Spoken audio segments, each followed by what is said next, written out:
Assalamualaikum, मैं हूं Mubashir Chaudhry and this course is presented by MK Smart Solution. MK Smart Solution is a domain of chemistry. Our training program will clear your concept from the beginners to expert level in a well organized manner. It's mean MK Smart Solution का vision है कि हमने matric से master level तक तमाम students के लिए complete chemistry courses को डिजिटलाइज करना है in the form of animated lecture series. Animated lecture series का मतलब है कि हमने 1 to all तमाम केमिस्ट्री कोर्स, मतलब कि हम अगर सिर्फ 9th की बात कर लें, सिर्फ 10th की बात कर लें, या फर्स्ट ईयर की बात कर लें, सेकंड ईयर की बात कर लें, तो हमने कंप्लीट सीरीज को इस कोर्स की फॉर्म में, डिजिटलाइज फॉर्म में स्टूडेंट तक पहुंचाना है। और अब इस लेक्चर सीरीज में हम बात करेंगे करियर काउंसलिंग पे, मतलब कि हम यहाँ टॉप बेस्ट करियर फील्ड्स को डिस्कस करेंगे कि मैट्रिक पास करने वाले तमाम स्टूडेंट्स आगे कौन कौन सी बेस्ट फील्ड्स में अपना फ्यूचर बना सकते हैं। इट्स मीन हम यहाँ पे स्टूडेंट्स को कंप्लीट माइंड मैप प्रोवाइड करेंगे उन तमाम बेस्ट फील्ड्स के बारे में जो बहुत जबरदस्त स्कोप रखती हैं सोसाइटी में। इससे पहले कि हम लेक्चर का आगाज करें, आप हमारे चैनल को सब्सक्राइब कर लें और बेल आइकन पे क्लिक कर दें ताकि हमारे तमाम न्यू एनिमेटेड सीरीज वक्त पर आप तक पहुंच सकें। चलें अब वन बाय वन उन तमाम फील्ड्स को डिस्कस करते हैं जिनका हम जिक्र कर रहे थे regarding to the career counselling for matric pass students. Top best career fields after matric, मतलब मैट्रिक के बाद स्टूडेंट किन किन फील्ड्स में अपना करियर बना सकता है, यहाँ पे हम डिस्कस कर रहे हैं टॉप बेस्ट करियर फील्ड्स। तो अब बात करते हैं DAE सिविल। तो सबसे पहले देखते हैं DAE क्या होता है। DAE is abbreviated as the Diploma of Associated Engineering Program, मतलब कि DAE का मतलब है Diploma of Associated Engineering। DAE is a 3-year degree program of the instruction of various engineering disciplines, मतलब 3 साल डिग्री प्रोग्राम है डिप्लोमा ऑफ इंजीनियरिंग एसोसिएटेड। तो उसके अलावा हम बात कर सकते हैं कि ये मुख्तलिफ इंजीनियरिंग डिसिप्लिन्स में मूव कर रहा होता है, इंस्ट्रक्ट कर रहा होता है। Here we are going to deal with the diploma of associated engineering regarding to civil field, मतलब अब हम जिस टॉपिक पे बात करेंगे ये सिविल की बात हो रही है कि सिविल में जो डिप्लोमा ऑफ एसोसिएटेड इंजीनियरिंग करवाया जाता है वो क्या है, उसकी वर्थ क्या है, उसमें करना क्या होता है, उसकी सैलरी क्या होती है, हर चीज डिस्कस करनी है इस लेक्चर में हमने। It includes the regular study with classroom lectures, workshop practice, different assignments of laboratory experiments, different industrial projects and tools। तो इस पूरे 3 साल की जर्नी में स्टूडेंट को क्लासरूम में लेक्चर्स प्रोवाइड किए जाते हैं, वर्कशॉप पे प्रैक्टिस करवाई जा रही होती है, मतलब जो थियोरेटिकल पोर्शन है वो सिर्फ 20% होता है और 80% जो होता है वो प्रैक्टिकल वर्क करवाया जा रहा होता है diploma in associated engineering in civil. तो उसके अलावा हमने बात की है कि लेबोरेटरी एक्सपेरिमेंट्स परफॉर्म करवाए जाते हैं और डिफरेंट इंडस्ट्रियल टूल्स करवाए जा रहे होते हैं और उससे रिलेटेड इंडस्ट्रियल प्रोजेक्ट्स भी कवर करवाए जाते हैं स्टूडेंट से ताकि वो प्रोफेशनली एक माइंडसेट बना सके। सो उसके बाद बात करते हैं DAE of civil engineering is concern with the study of designing and application of equipments as well as devices regarding to development of community, मतलब कम्युनिटी को डेवलप करने के लिए जितनी इंपॉर्टेंट एप्लीकेशंस हैं, डिजाइन्स हैं, इक्विपमेंट्स एंड डिवाइसेस हैं, उन हर एक से स्टूडेंट को नो हाउ करवाई जा रही होती है, बेसिक अंडरस्टैंडिंग प्रोवाइड की जा रही होती है, एक्सपेरिमेंट्स के थ्रू उसको एक प्रोफेशनल माइंडसेट बनाया जा रहा होता है कि उसने कम्युनिटी में क्या क्या वर्क परफॉर्म करने हैं। सो नेक्स्ट बात करते हैं, in this lecture we will cover following aspects of regarding to DAE civil, मतलब DAE diploma of associated engineering in civil. इस पूरे लेक्चर में हमने जो जो पॉइंट डिस्कस करने हैं इसके हर एक पहलू को डिस्कस करने वाले हैं। तो सबसे पहले हम बात करेंगे एलिजिबिलिटी क्राइटेरिया, मतलब कि DAE सिविल में एडमिशन लेने के लिए क्राइटेरिया क्या है, और उसके बाद हम बात करेंगे admission merit and fee packages, मतलब कि एडमिशन किस मेरिट पे हो रहा होता है और उसका फी पैकेज क्या होता है। फिर हम बात करेंगे जॉब टाइप्स, मतलब कि DAE सिविल कंप्लीट करने के बाद कैंडिडेट किस लेवल की जॉब कर सकता है और किस किस एरियाज में वर्क परफॉर्म करता है। और उसके बाद बात करेंगे स्कोप ऑफ DAE सिविल, मतलब DAE सिविल का स्कोप क्या है, टेरिटरी क्या है जिसमें स्टूडेंट अपने आप को अप्लाई कर सकता है for different offers for different jobs in different sector. फिर बात करेंगे इंस्टीट्यूट्स, उन इंस्टीट्यूट की डिस्कशन होगी यहाँ पे जो DAE में एडमिशन ऑफर कर रहे होते हैं। फिर बात करेंगे स्कॉलरशिप, ये तो सबसे मजेदार चीज होती है ना कि स्कॉलरशिप मिल जाए और क्या चाहिए। यहाँ पे ऐसे डिस्कस किया जाएगा कि वो इंस्टीट्यूट किस हद तक फायदे दे रहे होते हैं स्टूडेंट को in the form of scholarship. तो नेक्स्ट बात करेंगे सैलरी रेंज, मतलब DAE सिविल कंप्लीट करने के बाद स्टूडेंट किस हद तक सैलरी की डिमांड कर सकता है और मार्केट किस वैल्यू तक सैलरी ऑफर करती है। सो उसके बाद बात करेंगे वर्थ ऑफ DAE, मतलब कि डिप्लोमा ऑफ एसोसिएटेड इंजीनियरिंग की वर्थ क्या है, अहमियत क्या है, इसे डिस्कस करेंगे सबसे लास्ट पे। सो अभी बात करते हैं सबसे पहले eligibility criteria. To get the admission in associated engineering program student should have to qualified from the matric level of education, मतलब कि अगर किसी स्टूडेंट ने डिप्लोमा ऑफ सिविल में एडमिशन लेना है तो उसे कम अज कम मैट्रिक को क्वालिफाई करना है, मतलब मैट्रिक लेवल की क्वालिफिकेशन कंप्लीट करनी है।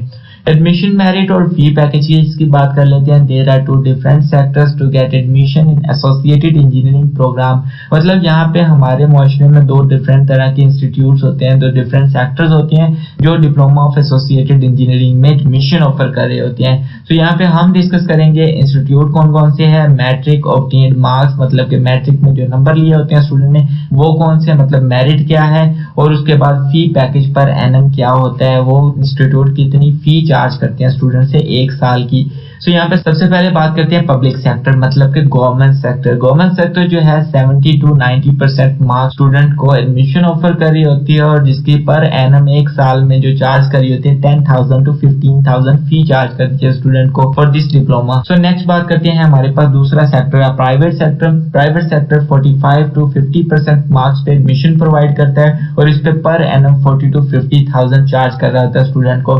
लेकिन यहाँ पे पब्लिक सेक्टर में मेरिट ज्यादा है और फी कम है, प्राइवेट सेक्टर में मेरिट कम है और फी ज्यादा है। तो यहाँ पे दोनों में बहुत जबरदस्त कॉम्बिनेशन है। सो स्टूडेंट जिस वैल्यूज पे फॉल करता है वो उस सेक्टर में मूव कर ले और अपने टाइम को बचाए। सो नेक्स्ट बात करते हैं जॉब टाइप्स की, मतलब कि DAE सिविल करने के बाद कैंडिडेट किन किन क्राइटेरियाज पे वर्क कर सकता है, किन किन फील्ड में जॉब कर सकता है। तो यहाँ पे बात करते हैं स्टूडेंट जो कैंडिडेट है आफ्टर DAE सिविल वर्क कर सकते हैं as an operator, as a junior engineer, as an instructor, as a surveyor, as a foreman, as a supervisor, as a workshop incharge, as a plant operator, as an technician, as tech operator, as a ship superintendent, as a head surveyor. तो यहाँ पे ये तमाम वो eligibilities हैं, वो job areas हैं जहाँ पे स्टूडेंट जो है आफ्टर DAE सिविल करने के बाद एक वर्क परफॉर्म कर सकता है, एक लेवल परफॉर्म कर सकता है। तो नेक्स्ट बात करते हैं स्कोप ऑफ DAE सिविल, मतलब DAE सिविल कंप्लीट करने के बाद किन किन टेरिटरीज में वो अपना स्कोप बना सकता है, अपना करियर बना सकता है। तो सबसे पहले देखते हैं small industries, large industrial units, consultancy firms, government jobs, engineering companies, quality testing labs, instructor के तौर पे पावर हाउसेज में, workshops, technical colleges, self employ बन सकता है, कंस्ट्रक्शन कंपनीज में मूव कर सकता है, मैन्युफैक्चरिंग कंपनीज में मूव कर सकता है, पेट्रोकेमिकल इंडस्ट्रीज की तरफ मूव कर सकता है, रिसर्च एंड डेवलपमेंट में जा सकता है, स्मार्ट सिटी प्रोजेक्ट्स की तरफ जा सकता है, टेलीकम्युनिकेशन में मूव कर सकता है, ट्रांसपोर्ट इंडस्ट्री को अचीव कर सकता है, आर्टिफिशियल इंटेलिजेंस इंडस्ट्री को टच कर सकता है, ऑटोमोटिव इंडस्ट्री में जा सकता है, कंप्यूटर मैन्युफैक्चरिंग इंडस्ट्री में जा सकता है, डिफेंस इंडस्ट्री में भी अपना वर्क परफॉर्म कर सकता है और उसके अलावा मटेरियल और मेटल इंडस्ट्री में भी अपना वर्क परफॉर्म कर सकता है। तो अगर ओवरऑल बात करें स्कोप की तो आपको भी पता है डिप्लोमा ऑफ सिविल में इसके बाद कोई ऐसी फील्ड नहीं बचती, कोई ऐसी इंडस्ट्री नहीं बचती जहाँ सिविल कैंडिडेट की जरूरत नहीं होती। मतलब हर फील्ड में सिविल इंजीनियर की जरूरत होती है और हर फील्ड में सिविल इंजीनियर की अहमियत होती है। तो यहाँ पे बात कर ली हमने स्मॉल इंडस्ट्री से लेकर मटेरियल और मेटल इंडस्ट्री तक हर लेवल की इंडस्ट्री में सिविल इंजीनियर की स्कोप होती है, सिविल इंजीनियर की जरूरत होती है। सो अब बात करते हैं इंस्टीट्यूट्स। वो इंस्टीट्यूट्स जो DAE सिविल में एडमिशन ऑफर कर रहे होते हैं वो कौन कौन से हैं। तो सबसे पहले बात करेंगे government established technical institute almost every tehsil and district of Pakistan by the name of government college of technology, मतलब कि हमारी हुकूमत गवर्नमेंट ऑफ पाकिस्तान ने हर तहसील हर डिस्ट्रिक्ट में अपने इंस्टीट्यूट ओपन किए हुए हैं, कायम किए हुए हैं by the name of government college of technology, जिसमें वो ये तमाम डिप्लोमा प्रोग्राम्स ऑफर कर रहे होते हैं। अब मूव करते हैं toward the private sector. Private sectors are also promote the diploma degree programs at very huge level to develop many digital as well as civil skills। मतलब कि हम बात कर सकते हैं गवर्नमेंट ने जिस तरह हर तहसील हर डिस्ट्रिक्ट में अपने इदारे कायम किए हैं to develop the technical values of the market.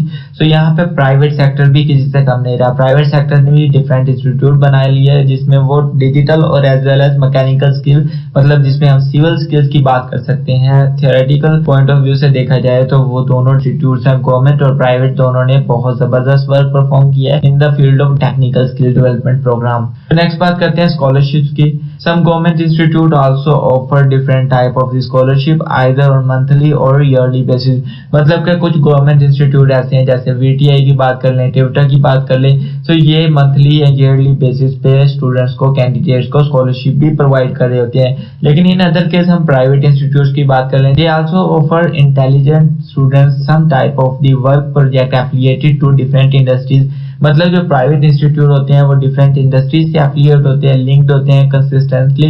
तो हम कह सकते हैं कि वो अपने इंटेलिजेंट स्टूडेंट्स को, ब्रिलियंट स्टूडेंट्स को कुछ वर्क प्रोजेक्ट्स भी हैंड ओवर करते हैं जो कि उन्हें प्रोफेशनल प्लेटफॉर्म की तरफ मूव करवा रहा होता है, उनके करियर में आसानी पैदा कर रहा होता है। उसके अलावा बात करें which promote the student on professional platform to build his और her career in technical field. मतलब ये जो प्रोजेक्ट्स प्रोवाइड किए जा रहे होते हैं ब्रिलियंट स्टूडेंट्स को, ये हेल्प कर रहे होते हैं, स्टूडेंट्स को मोटिवेट कर रहे होते हैं, इंस्पायर कर रहे होते हैं to work hard in their field and concentrate it more. इस वजह से वो अपनी फील्ड में ज्यादा से ज्यादा एक्सपर्टीज हासिल कर लेते हैं, जिसकी वजह से वो प्रोफेशनल प्लेटफॉर्म की तरफ मूव करना शुरू कर देते हैं, जिसमें वो बहुत आसानी से टेक्निकल फील्ड में अपना करियर बना लेते हैं। सो नेक्स्ट बात करते हैं हम सैलरी रेंजेस की। मतलब कि कैंडिडेट जब DAE सिविल कंप्लीट कर लेता है तो उसे सैलरी पैकेज क्या मिल रहा होता है, सैलरी रेंज क्या होती है उसकी, मतलब कि हर मंथ वो किस हद तक पैसा कमा सकता है। देखिए जितनी भी एजुकेशन हासिल की जा रही होती है इसीलिए की जा रही होती है कि कल को फ्यूचर अच्छा हो, मतलब करियर अच्छा बन जाए, सैलरी पैकेज अच्छा हो जाए। तो यहाँ पे बात करें there are two different sectors that offer the job to the associated engineers to build their careers. मतलब तो डिफरेंट तरह के सेक्टर्स होते हैं जो एसोसिएटेड इंजीनियर्स को जॉब्स ऑफर कर रहे होते हैं। तो सबसे पहले हमारे पास है sector here salary depend upon BPS as a scale of government. मतलब कि BPS स्केल होते हैं गवर्नमेंट के, जिस पे डिपेंड कर रही होती है कैंडिडेट की salary, civil DAE diploma holder को कितनी सैलरी पैकेज प्रोवाइड की जाए। It also depend upon the department that candidate selected to move on their future. So ये इस बात पे भी डिपेंड कर रहा है कि जो कैंडिडेट है वो किस लेवल का वर्क परफॉर्म कर रहा है उस डिपार्टमेंट में, उस पर भी उसकी सैलरी डिपेंड हो रही होती है। It might be begins from 25,000 to more and also increase with time। मतलब ये कहा जा सकता है कि जो बेसिक लेवल होता है DAE सिविल इंजीनियर का, सो हम कह सकते हैं उसे 25,000 से सैलरी पैकेज स्टार्ट हो रहा होता है और वक्त के साथ साथ वो बढ़ता जाता है। अब बात करते हैं प्राइवेट सेक्टर की। प्राइवेट सेक्टर क्या करता है, it depend upon the candidate skill, expertise and efforts. मतलब सैलरी पैकेज जो है प्राइवेट सेक्टर में और डिपेंड कर रहा होता है कैंडिडेट की स्किल, एक्सपर्टीज के बारे में और एफर्ट के बारे में। जितना एक्सपर्ट है कैंडिडेट अपनी स्किल्स के बारे में और उसके ज्यादा एफर्ट कितनी परफॉर्म कर रहा है कैंडिडेट प्राइवेट सेक्शन में, इस वजह से वो डिपेंड कर रही होती है उसकी सैलरी क्या होनी चाहिए। Here it begins from the 30,000 and more and also increase with time. मतलब ये 30,000 से तो आगाज होता है लेकिन वक्त के साथ साथ ये बढ़ती जा रही होती है और बहुत ज्यादा एफर्ट के साथ कैंडिडेट बहुत कुछ कमा सकता है। In other countries, industries pay very heavy amount in the form of dollars regarding to different job types। मतलब कि जो दूसरे ममालिक हैं पाकिस्तान के अलावा जो ममालिक हैं, UK हो गया, USA हो गया, वो लोग डॉलर्स की फॉर्म में सैलरी ऑफर कर रही होती हैं और डिफरेंट टाइप ऑफ जॉब्स पे डिफरेंट क्राइटेरिया होता है सैलरी रेंज का। अब बात करते हैं हम वर्थ ऑफ DAE। मतलब कि DAE की अहमियत क्या है। Diploma of associated engineering is equal to FSc pre engineering. मतलब DAE is equal to FSc pre engineering, इसमें कोई फर्क नहीं होता। As the student graduated in DAE program will also continue their education journey in all fields that we already discussed in FSc pre engineering. मतलब जो student diploma करके आया होता है, DAE के साथ क्वालिफाइड हुआ होता है, वो FSc प्री इंजीनियरिंग के मुकाबिल ही वर्थ रखता है अपने डिग्री में, क्योंकि वो उन तमाम फील्ड्स में अपना फ्यूचर बना सकता है, एजुकेशनल जर्नी को कंटिन्यू कर सकते हैं। FSc प्री इंजीनियरिंग में पढ़ चुके हैं कि वो कौन कौन सी फील्ड में अपना फ्यूचर बना रहे होते हैं, कौन कौन सी फील्ड में मूव कर रहे होते हैं। तो DAE किया हुआ जो कैंडिडेट होता है, डिप्लोमा होल्डर स्टूडेंट होता है, वो उन तमाम फील्ड में एप्लीकेबल होते हैं, उन तमाम फील्ड में अपना करियर बना सकता है और एजुकेशनल जर्नी को जारी रख सकता है। सो यहाँ पे अगर मैं बात करूँ वर्थ ऑफ DAE डिप्लोमा की वर्थ क्या होती है, अगर तो हमने कह दिया कि ये FSC के इक्वल होती है, लेकिन मैं कहता हूँ कि diploma of associated engineering program में क्वालिफाइड होने वाला स्टूडेंट FSC प्री इंजीनियरिंग के स्टूडेंट की निस्बत बहुत ज्यादा वर्थी होता है, अहम होता है, क्योंकि जो DAE प्रोग्राम है ये प्रोफेशनल एजुकेशन प्रोवाइड करता है और जो FSC प्रोग्राम है वो सिर्फ थियोरेटिकल एजुकेशन प्रोवाइड कर रहे होते हैं। सो इस लिहाज से मैं बात करूं कि DAE करने के बाद स्टूडेंट अपना प्रोफेशनल करियर स्टार्ट कर सकते हैं, लेकिन FSC करने के बाद स्टूडेंट को फर्दर एजुकेशन हासिल करनी होती है, फर्दर थियोरेटिकल एस्पेक्ट को मूव करना होता है। 2-4 साल उसे लग जाते हैं 16 ईयर क्वालिफिकेशन कंप्लीट करते करते, और इस तरह FSC प्रोग्राम में क्वालिफाइड स्टूडेंट DAE प्रोग्राम से क्वालिफाइड स्टूडेंट से बहुत कम रह जाता है। सो मैं कहता हूँ diploma of associated engineering program is a very best choice if you want to go in that field of engineering.